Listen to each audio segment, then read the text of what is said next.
vous retrouve aujourd'hui pour une nouvelle vidéo et je pense que vous l'aurez compris au titre de celle-ci. Aujourd'hui je vous parle de mon bilan du mois d'octobre. Donc cette vidéo ne va pas être à proprement parler un bilan mais plutôt une vidéo favori du mois.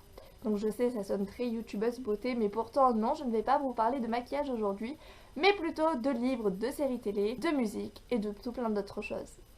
Donc pourquoi c'est des favoris et non pas un bilan comme j'en faisais avant sur ma chaîne YouTube? Et bien pour la simple et bonne raison que je fais actuellement un stage qui ne se passe pas forcément très bien, ce qui fait que je n'ai pas tout le temps le moral, et quand j'ai pas le moral, je suis pas trop organisée. Voilà, donc concrètement mon mois d'octobre niveau lecture n'a pas été organisé, il n'y a pas eu de pile à lire du mois, il n'y a pas eu de challenge que je me suis lancé durant le mois d'octobre. Concrètement, je lisais un petit peu pour me remonter le moral, donc je lisais des valeurs sûres, dont mes deux favoris finalement que je vais vous présenter dans cette vidéo.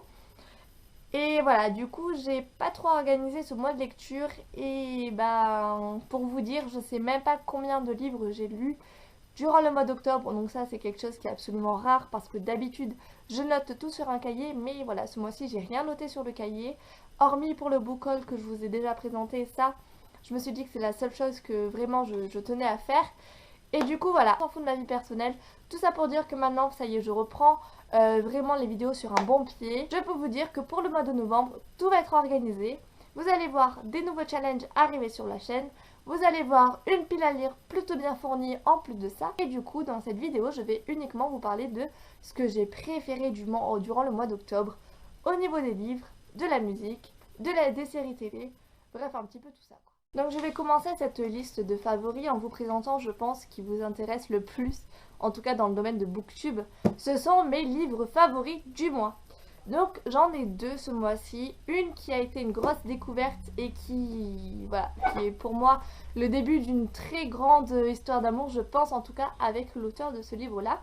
Et un autre livre qui est un coup de cœur, mais ça franchement je le sentais venir même avant d'avoir commencé ma lecture. Donc on va commencer par le livre mystère. Je vais vous parler de Maybe Someday, ouais, de Colleen Hoover. Donc voilà, je l'ai au format poche. Et j'ai lu ce livre tout début du mois d'octobre. Donc franchement, ça remonte. Mais pour vous dire, je m'en souviens comme si je l'avais lu hier.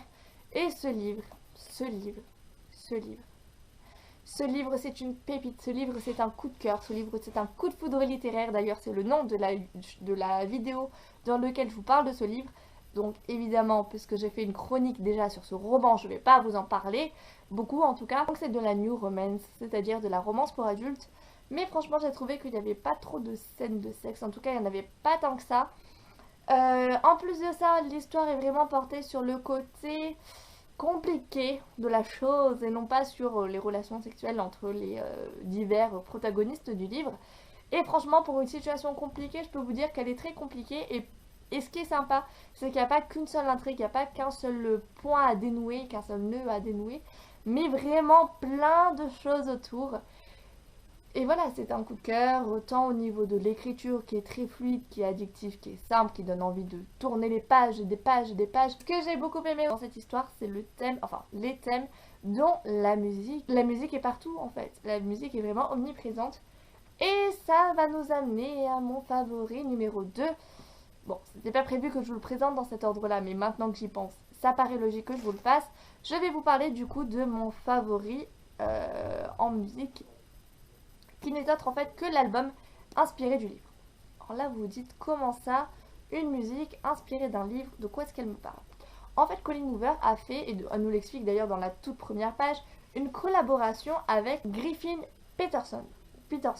Bref, vous m'avez compris. C'est-à-dire que vous allez trouver des paroles de chansons dans des scènes et en fait, il vous suffira tout simplement d'acheter le CD à côté, que vous pouvez, enfin, vous n'êtes pas obligé d'avoir le CD pour pouvoir lire l'histoire, hein, et inversement. Mais voilà, c'est pour compléter votre lecture. Vous avez le CD du coup qui a été réalisé, chanté, composé, bref, par Griffin Peterson.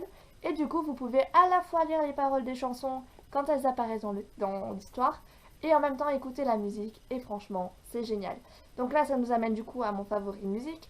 C'est l'album justement de Griffin Peterson. Ce qui est génial, c'est que ce ne sont pas des chansons un petit peu balancées par-ci par-là. Elles ont tout un rapport avec l'intrigue, elles ont tout un rapport avec les personnages, avec les histoires d'amour, tout ça. Ce qui fait que vraiment, quand on sort de notre livre et qu'on écoute l'album pour aller, comme moi, travailler dans le bus, tout ça, tout le temps, ben franchement, on se rappelle, on se remémore ce qui s'est passé, on se remémore nos personnages. Et moi, j'ai juste adoré. C'était un gros coup de cœur. En plus, l'album est vraiment génial. J'adore le chanteur. De toute façon, ce que je vais faire, c'est que je vais vous mettre quelque part maintenant ou dans quelques instants la liste des musiques, la couverture de l'album et un petit extrait de la toute première chanson de l'album qui est surtout ma chanson préférée qui s'appelle Living a Lie. With a left twist and the flick of my wrist, there's a drink poured. Oh, I know you want more. You want more. You say tilt that bottle all the way up till you can't see the bottom of your cup.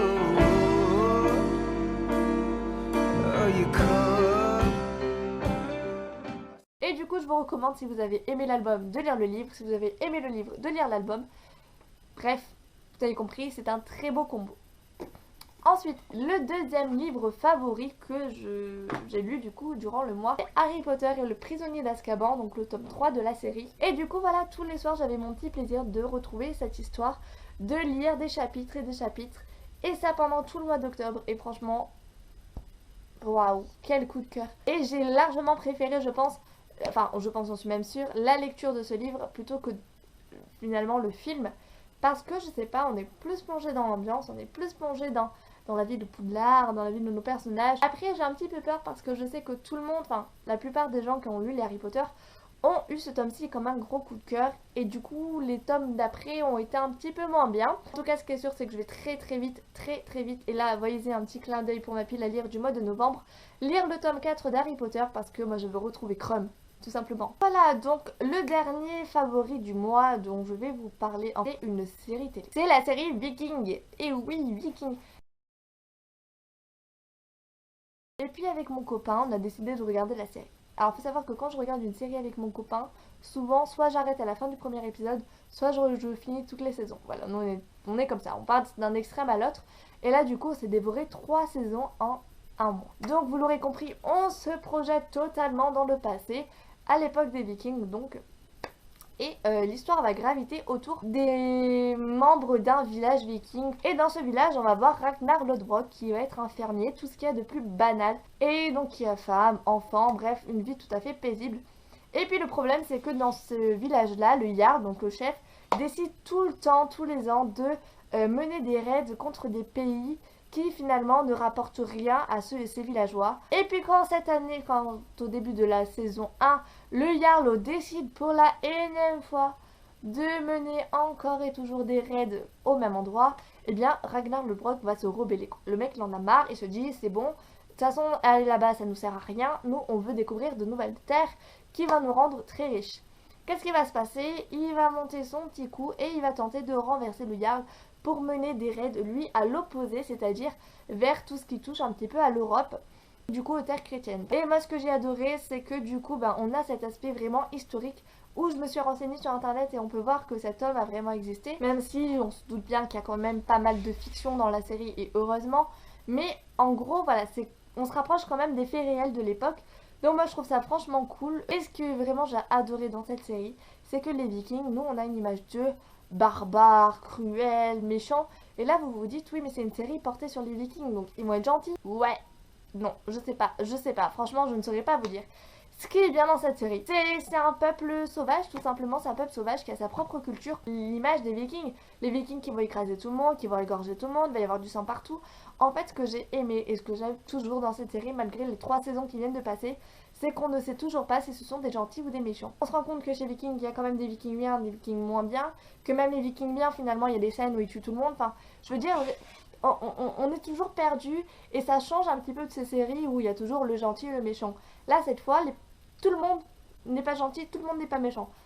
Voilà, les chrétiens ont fait aussi des choses très mal, comme les Vikings ont fait des choses très mal, comme les chrétiens ont fait des choses bien, comme les Vikings ont fait des choses bien. Voilà, et c'est ça en fait qui est intéressant dans cette série, c'est de se dire que à tout moment, tu peux passer d'un bord à l'autre. Du coup, franchement, je peux que vous recommander de vous lancer dans cette série. Au moins, regardez l'épisode 1 si jamais ça vous plaît. Je tiens quand même à vous préciser que il y a des scènes qui sont très violentes. Voilà, donc il y a un peu de sang partout et c'est quand même des fois il y a des scènes assez particulières, voilà. Très atroces, genre de torture et tout ça. Mais sinon ça reste très intéressant. Donc il faut pas trop se fier à ça, mais c'est quand même intéressant de vous le dire parce que si jamais vous craignez le sang, bah ne regardez pas cette série. Du coup bah c'est tout ce que j'avais à vous dire dans cette vidéo et c'est quand même déjà pas mal parce que j'avais pas de j'avais pas de pile à lire à vous présenter, j'avais pas de challenge à vous présenter. J'avais que 3-4 favoris et finalement bah ça m'a duré quand même pas mal de temps. Moi en tout cas ça me fait très plaisir de filmer. Du coup je vous remercie infiniment d'avoir regardé cette vidéo et je vous dis à très vite pour une prochaine. Au revoir.